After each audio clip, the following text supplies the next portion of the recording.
You can't do that. So the thing, it wasn't just the fact that she just said the N-word. She was mad because she saw a black woman with a white man. Let's keep it realistic. And guess who jumped to her defense? That's right, the idiot of all idiots. Sarah Palin came to her defense and said she has her First Amendment right to say what she wants to say. Don't let the public tell you what to say. Sarah Palin, I'm convinced thoroughly that she really does not want to be the president in 2012. And Republicans, if you are seriously going to still back her for 2012, you guys really don't have any candidates left.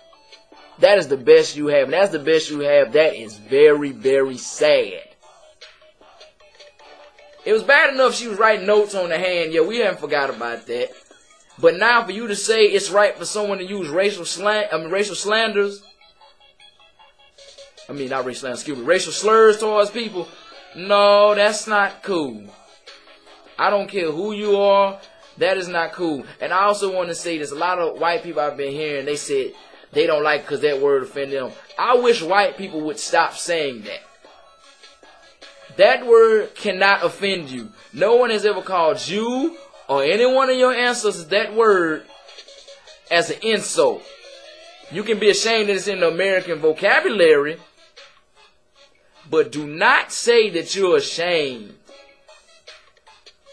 of that word, because that word, insulted by that word, because no one has ever called you that word as an insult or to take away your dignity. They've called me and my people that word to take away our dignity. And really, black people, we need to quit using that word ourselves.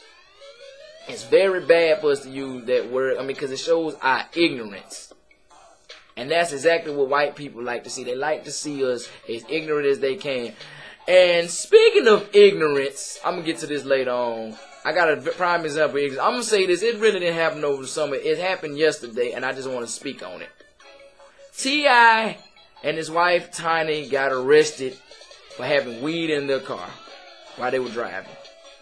I am thoroughly convinced, as much as I love T.I., that he does not love being a free man.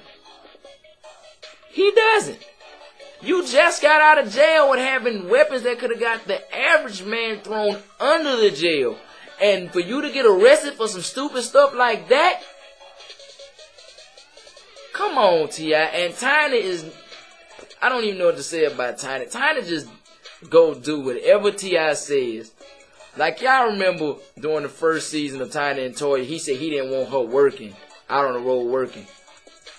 She was out way before he was even thought about being an artist. There's no way I'm going to let you tell me that I can't do something I love longer than you have been doing the same exact thing. And most people say, oh, well, he the man. And he says, brothers, you have got to stop worrying about your woman making more money than you. If your woman is making more money than you and she's willing to take care of you, what are you complaining about? Sit back and let the lady take care of you. If she love you enough to take care of you. You know how many men have women that sit up and do nothing all day? And you're complaining because you got a woman who wants to take care of you while you down? You better sit back and take that, man. What's wrong with you? And like I said, ignorance among black people. This has got to be, without the shadow of a doubt, the biggest thing of the summer of 2010. You know, guys, what I'm talking about. It's a young man out of the Huntsville, Alabama area named Antoine Dotson, who has a new hit song on YouTube. For those of y'all who don't know, Antoine Dotson is a young man who went on a tirade after his sister almost got raped in some projects in Huntsville, Alabama. Now, he made me mad because he got on TV acting a plumb fool. And the news ran with that. They went back and they did a follow-up on him.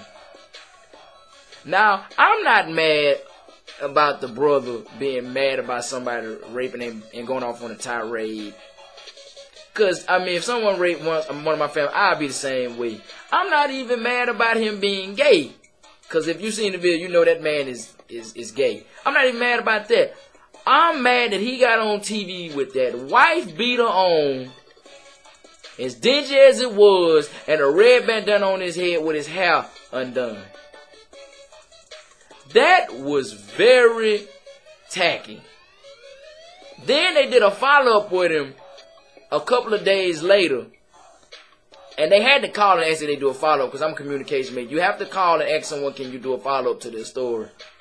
He came outside with all my black ladies and maybe some white ladies too. You know how, like, if you can't get your hair just done, you're about to just done just right, and you're about to go somewhere, and you take a scarf and you wrap it up around your head and you put the little bun in the back.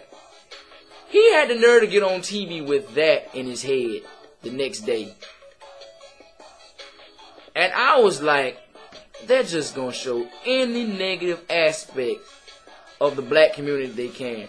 And then the reporter made me mad after they got to finish following up with him, because she said, now some people have contacted us, talking about a station, saying interviews with people like Antoine Dotson,